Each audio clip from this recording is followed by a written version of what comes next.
A você que me acompanha, este é o programa Direito da Mulher e eu sou o jornalista Goiabeira. Hoje, segunda-feira, dia 19 de abril de 2021. Hoje, excepcionalmente, estreia do nosso programa e, como sempre, tudo que é ao vivo tem alguns imprevistos.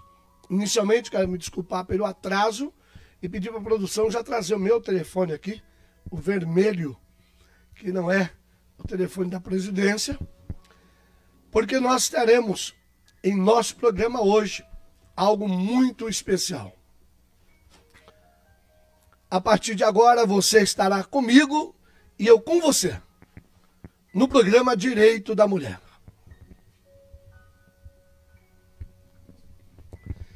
Lembrando que no programa Direito da Mulher existe algo muito importante, que é exatamente a parte mais essencial do programa, que nos dá o norte, a direção.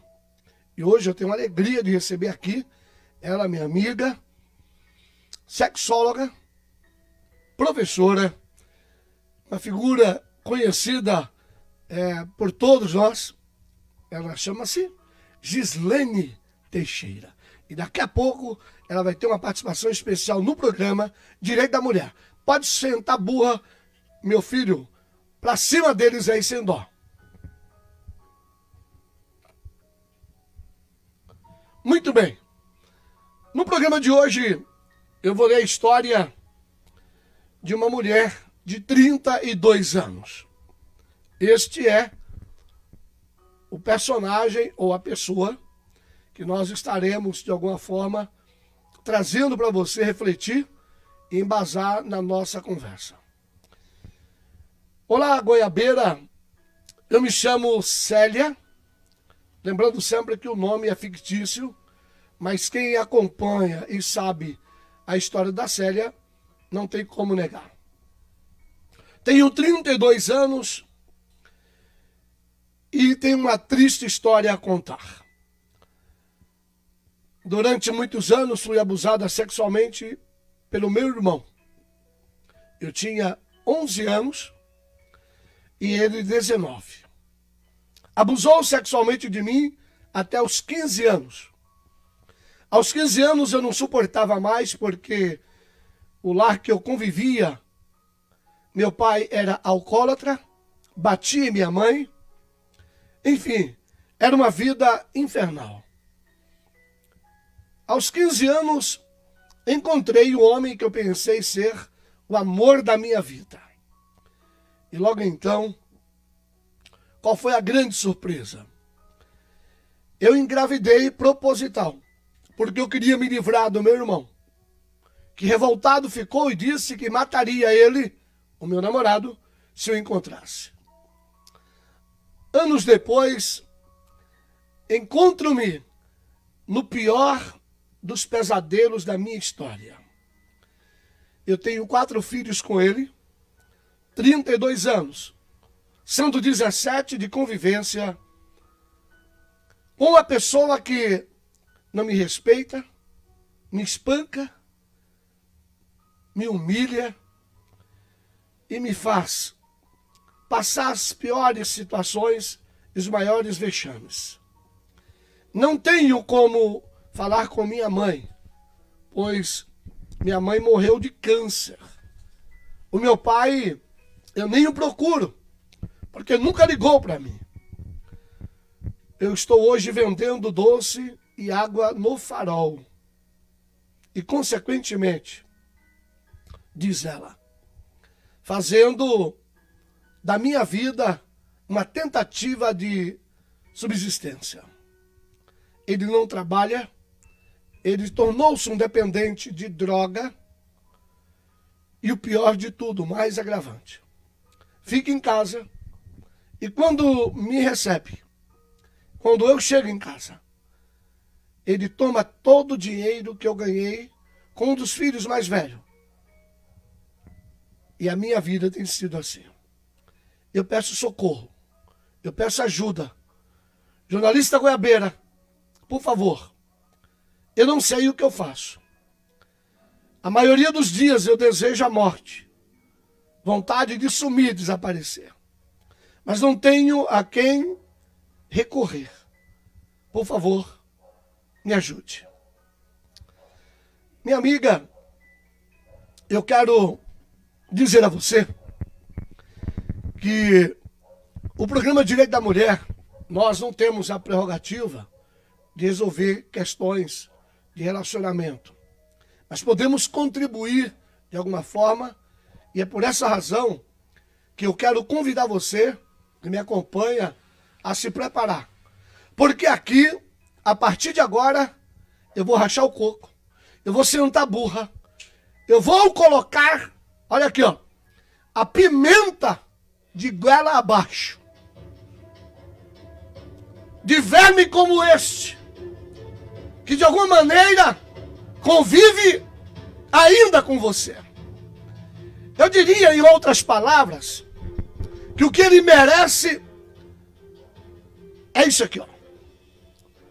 Rachar o coco na cabeça de um lixo desse. Esse indivíduo, esta escória que maltrata você, ele precisa mais do que ajuda.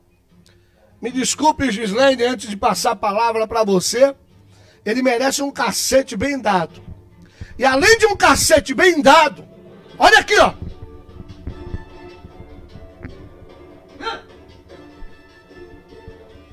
Vestir essa tranqueira, com essa calcinha, esse sutiã, e soltar ele na rua, para que todos saibam o macho que ele é. Aqui, meu amigo, o coco é rachado no coco da cabeça, ou no cuco da cabeça. Gislaine, boa noite. Boa noite.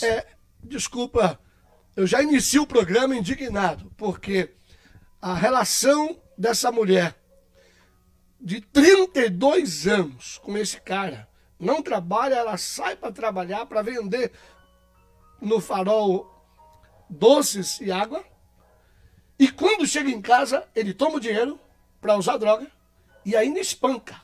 É para ficar revoltado. Como vai? Tudo bem? É um prazer tê-la comigo aqui. O prazer é meu. Muito obrigada pelo convite, por estar aqui. Nossa, você estava lendo e eu estava aqui indignada, porque é chocante, sim, né? É muito apavorante esse relato todo, e mais apavorante ainda porque a gente sabe que o caso dela não é o único. Então, o caso dela é só um dentre centenas que a gente vê todos os dias, centenas por dia, né? No Brasil inteiro. Exatamente, porque são milhões. Passa dos 4 milhões de mulheres que sofrem violências, e são violências múltiplas, né? Nesse caso, por exemplo, qual é o nome dela mesmo? Vamos dar o nome de Maria. Então, é melhor. No Como caso, é o nome fictício? Sim, para evitar. Sim. No caso da Maria, ela sofreu sofreu e sofre, né? Sofre ainda. Várias violências, por isso que a gente coloca no plural, né? Ela sofre hoje violência financeira, porque ela trabalha e ele pega o dinheiro dela.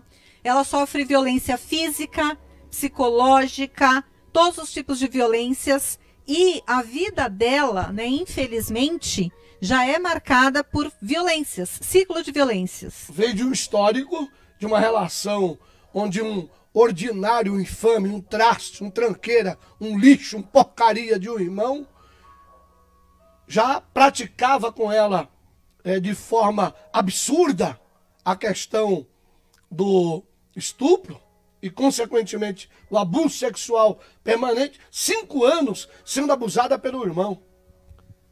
Então, e aí assim, né, vamos traçar alguns paralelos e depois como se fossem pecinhas e depois a gente junta essas peças. É difícil sair desse ciclo, não é impossível, mas é difícil porque ela já tem todo esse histórico. Então, desde criança, ela sofre das violências, Ela já vem de um lar desestruturado, né? E ela saiu dessa situação, saiu da casa dela, ela casou para fugir exatamente do ciclo de violências e, na verdade, ela entrou em outro. Então, é muito interessante esses casos, tristes, óbvio, né? Não tem nem o que falar do quão triste do quão a gente fica revoltado ouvindo, só de ouvir a situação, mas, ao mesmo tempo, a gente vai falar aqui de 2 situações. 3, na verdade. Na verdade, eu acho que 4, né? Porque a gente vai pensando o que ela já sofreu. Então, era o histórico dela familiar, da família primária. Depois, ela saiu e foi formar a família dela em função de uma fuga. Fuga.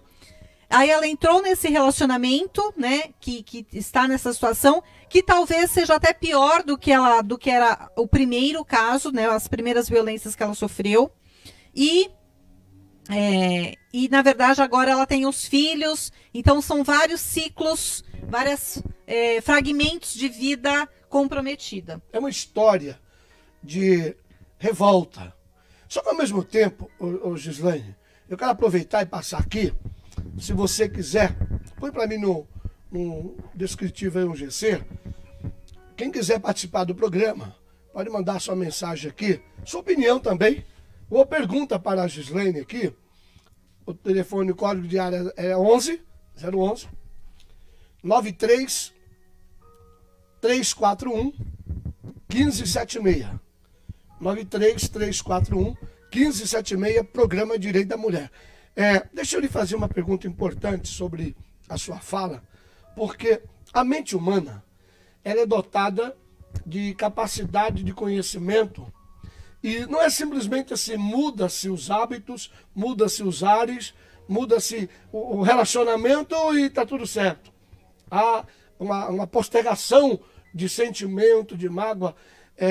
O que essa mulher, você como especialista, sexóloga, passa pela cabeça dela, porque ela faz um descritivo aqui bem longo, e tem uma parte que ela fala assim, que na hora deles terem uma intimidade, ela fecha os olhos, e a maioria das vezes ela chora. Então, quando eu falei que é fragmentada a história dela, e que ao mesmo tempo que é muito triste, lamentável, enfim, a gente vai abordar essa questão, tem a questão de essa situação catastrófica servir de exemplo, não exemplo para ser seguido, sim, mas exatamente o oposto, né? A partir dessa história, porque eu falo sempre assim, a gente tem alguns caminhos na vida. A vida é feita de escolhas. Claro que nem sempre a gente escolhe o que a gente gostaria, né? Uhum. Nem todo mundo tem as mesmas oportunidades e o privilégio de escolher exatamente o que quer. No caso dela, não foi. Ela saiu de uma situação, ela escolheu um outro caminho, achando que ela ia escolher o melhor para ela. Encontrando alternativa para a sua vida. Exatamente. Então, a gente, na programação neurolinguística, tem uma máxima que diz assim, toda a intenção é positiva. Toda intenção é positiva. Mesmo quando, por exemplo, um ladrão vem assaltar a gente. Aí você fala assim, o que tem de positivo nisso? Né? Na verdade, por exemplo, eu estudei um caso do estuprador do parque na época, que eu estava fazendo um curso, e aí a pessoa que estava ministrando o curso disse assim, a intenção dele era positiva. Eu falei, como assim? Isso é impossível. E eu fiquei revoltada. E depois eu fui entender a teoria, eu fui entender o que estava por trás. A intenção da pessoa não é fazer mal para o outro, mas é fazer bem para ela mesma. Pera. Vamos entender uma coisa aqui. A intenção da pessoa, quando ela promove, quando ela pratica, para mim, o crime, o delito, não é pensando em fazer mal para outrem. Sim, para o terceiro. Exatamente. Mas é para si, é o bem para si. Bem para si. Então, por exemplo, vamos supor que a gente esteja parado no farol e vem um ladrão e rouba o nosso carro. Ele não quis falar, vou tirar o carro deles, porque eles têm dinheiro, pode comprar outro, etc, etc. Não quer nem saber nem quem é o dono, nem quem é o carro, nem se está pagando, se nada disso. Ele quer usar o carro, às vezes para fugir, às vezes para fazer um assalto, né? Então é para benefício próprio. E todo ser humano é assim. Então, quando ela escolhe, por exemplo, sair da situação que ela estava, que ela passava por toda essa situação com o irmão, ela escolheu algo para ficar bom para ela. Caiu nessa situação, porque ninguém tem bola de cristal. Eu sempre falo que ninguém entra num relacionamento abusivo porque quer. Obviamente que não, né? Até porque não tem bola de cristal, né? Sim, sim. Na verdade, eu queria aproveitar o ensejo e permita-me fazer uma observação. Porque é o seguinte, aproveitando o histórico, a gente está usando o nome fictício dela aqui de Maria, há muitas meninas que estão se iludindo aí. A mãe dá conselho, o pai dá conselho, orienta, fala, mas entra no ouvido e sai no outro. Então, o que acontece? Eu penso que esse fogo, viu? Presta atenção. Esse fogo aí, você está entendendo o que eu estou dizendo? Tem que tomar um banho gelado. Ou eu estou equivocado, Gislaine? Porque quando vem aquele... e começa a botar o vestidinho, o shortinho, coisa e tal, e querer sair por aí para fazer os... qual é o nome? O fluxo, ir pro fluxo. Depois de 9 meses é que vai saber o tamanho da alegria do fluxo. Aí o cara tá lá todo tatuado, fumando maconha, andando de moto, abafando. E aí, o que acontece, ô Gislaine? É que a menina fica encantada. Eu não sei qual é o encanto que acha nos lixos desses. Eu sei, tem gente que vai acabar derrubando, saindo. Desculpa, mas aqui, meu irmão, o pau que bate em Chico é o mesmo que bate em Francisco. Aqui, eu racho o coco. E a faca que corta o pão é a mesma que passa a manteiga. A gente tá para defender as mulheres? Sim. Estamos aqui promovendo informação. Vamos promover informação? Sim. Mas me poupe, né, comadre? Vamos jogar um bocado de água nesse negócio aí. E desculpa o termo, comprar até um super bonde se precisar. Porque a verdade é uma só. Tem gente sofrendo porque quer. Mas voltando aqui, continue, por favor. Então, essa história dela, eu estou dando essa volta justamente para pegar a história dela, para a gente olhar e ver o que é que não deve ser feito. Sim. Né? E depois a gente vê, porque precisa de várias intervenções no caso dela. Mas eu estou focando principalmente para alertar outras para não cair na mesma situação. Então, ela saiu de uma situação procurando algo melhor, acabou caindo numa situação pior, né? Porque agora ela é adulta, ela tem que fazer toda uma situação porque ela tem filhos, etc, etc. Primeiro, né? O maior problema de todos ela veio de uma família desestruturada. E quando a gente tem filhos, claro que ninguém tem a intenção de errar. Todo mundo faz tudo que faz com a intenção de acertar. E os nossos pais, nós não somos pais perfeitos. Eu erro, você erra, todo mundo erra, né? Uns erram mais, outros erram menos. Mas toda a educação que a gente dá é sempre pensando que está acertando. Por isso que eu falei que toda intenção é positiva. Mas nem sempre os resultados são positivos. Agora, para sair de uma situação complicada, claro que nessa situação do irmão, que abusou lá 5 anos, estuprou, na verdade, 5 anos a irmã, não querendo julgar, mas esse olhar, quem tem que ter são os pais. Onde é que os pais estavam que não olharam, né? Desculpa a curiosidade, mas um pai alcoólatra que chega espancando a mãe, maltratando os filhos. Um irmão que abusa sexualmente, ela não tem nem para quem falar. Eu queria que você aproveitasse e desse um toque aí, em caso semelhante, se no caso a mãe ou o pai não tiver dando atenção merecida, quem essa menina pode procurar, por favor? Sim, então, como eu estava dizendo, os pais têm que ter esse olhar. Se não tiver, que foi o caso dela, procurar ajuda em outros lugares. Por exemplo, se estiver na escola, se ela frequentasse escola, né, ela ou os próximos casos, né, os casos semelhantes, se frequenta a escola, comunica a escola, né, a própria menina, né, a própria vítima. Comenta com a professora, com uma pessoa que você tem mais intimidade, com uma tia, num local religioso, um templo que a pessoa frequenta, uma igreja, uma associação, um clube, para uma vizinha que você confia. Sempre tem um adulto, isso eu estou falando assim do que está próximo mesmo. Porque é claro que hoje tem muita informação, isso foi há 17 anos o caso da Maria, né, que nós demos o nome fictício. Então, já era mais difícil. Mas hoje todo mundo tem um celular na mão, tem internet, então hoje está mais fácil. Então hoje é ligar para um 80, ligar para o 90, ligar para o Disque 100, procurar a polícia, procurar o conselho tutelar. Todas essas questões hoje é possível, né? Lá atrás era um pouco mais difícil. Mas então, se você não tem, mesmo menina de 13, 14 anos, né, que era o caso dela, por exemplo, se não tem às vezes fala assim, mas como que eu vou ligar para a polícia, né? É dentro da minha casa, é o meu pai. Porque grande parte das violências sexuais, estupro, toda essa parte, abuso, normalmente é dentro de casa. Os maiores índices são dentro de casa, né? Então é por parte do pai, do padrasto, do avô, do irmão, do tio, do vizinho. Sempre pessoas próximas. Esse número de estupros que nós temos. Deixa eu lhe falar uma coisa. Eu digo por experiência, pelas denúncias que eu recebo. O grande problema está no medo. Exatamente. O medo da denúncia. Tanto da menina quanto da própria mulher. Porque às vezes a mulher está em casa. Vou dar um exemplo, a Maria. 17 anos vivendo sobre o cabresto.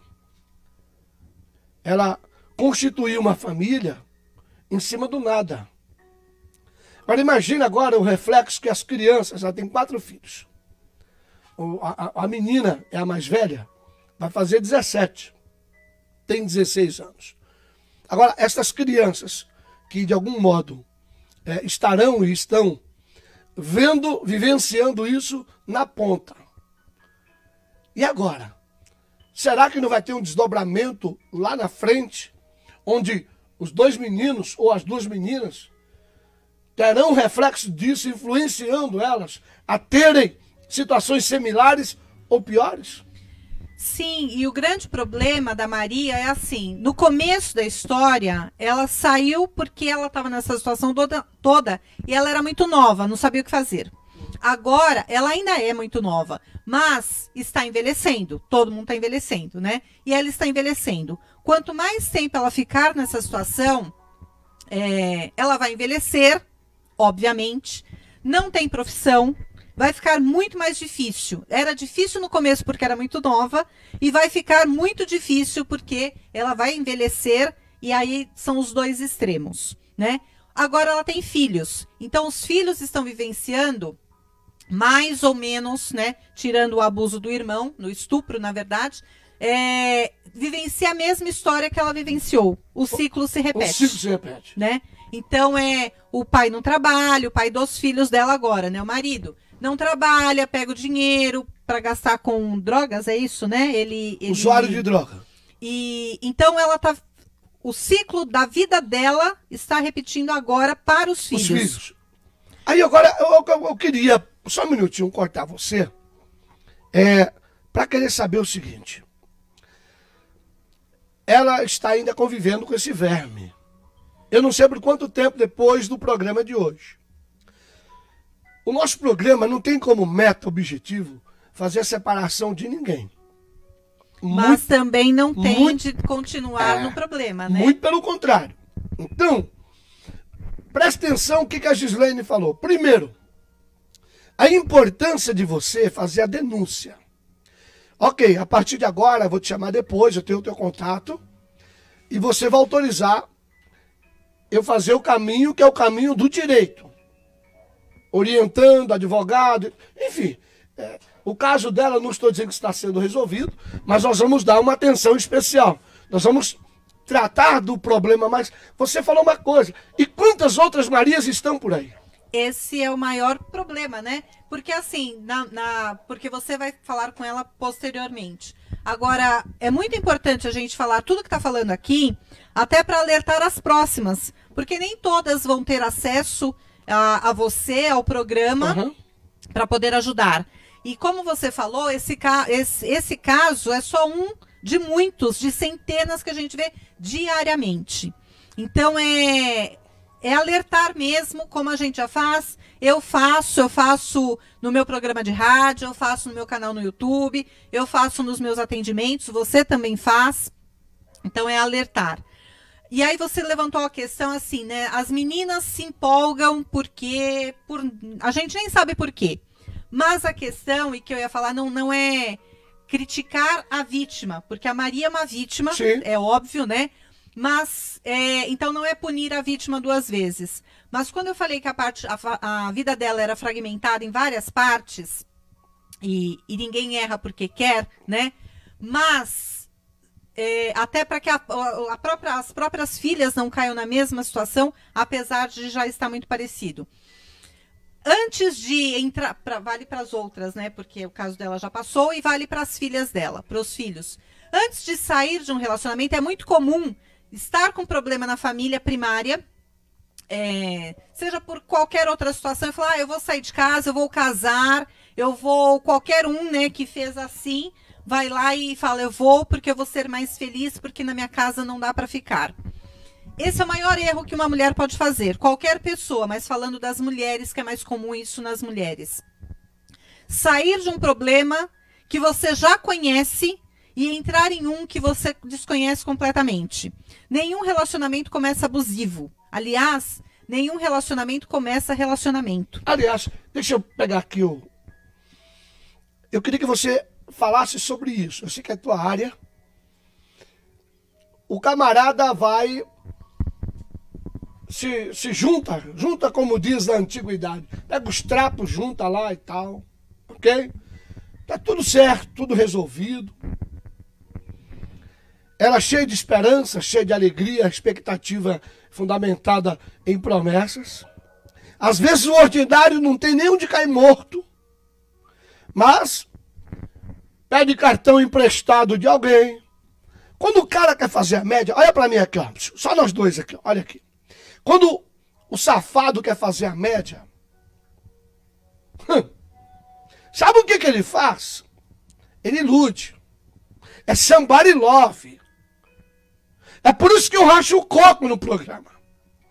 Porque o camarada, quando chega com muitas flores, abre e fecha a porta, tem alguma coisa aí que depois até a revelação. E você sabe qual é a minha sugestão? Você vai se espantar.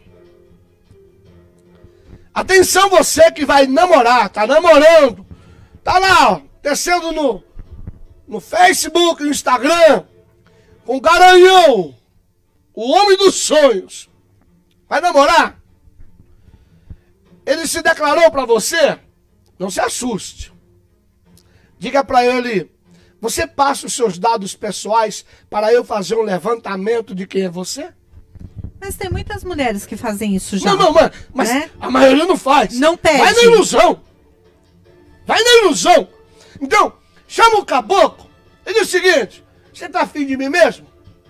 Quem é esse cara? Às vezes tem um histórico, às vezes tem um passado, ou está vivenciando uma situação hoje e que você não conhece. E amanhã essa pessoa vai ser a vítima. Não é isso?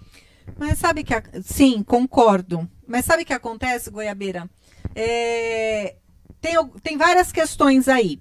Então, primeiro assim, nenhum relacionamento começa um relacionamento. Começa com um café. Hoje a meninada é nas baladas, enfim, né? Mas ali, conheceu, trocou mensagem, foi tomar um café, foi para uma balada, enfim. Isso não é relacionamento. Você está conhecendo. Não se iluda com essas gentilezas todas que o Goiabeira falou, ainda são gentilezas. Eu me assusto profundamente Quando eu vejo assim, o relacionamento começou e em um mês, 15 dias, o cara vira pra ela e fala assim, eu te amo. E vamos morar junto? Então, é uma troca de eu te amo, né? Como se eu te amo fosse, se o amor fosse construído assim, em 2 semanas. Oi, né? amor. Oi, bem. Oi, desculpa. Ó, eu queria só mandar um alô aqui para todos os ouvintes da Rádio Cidade Soberana.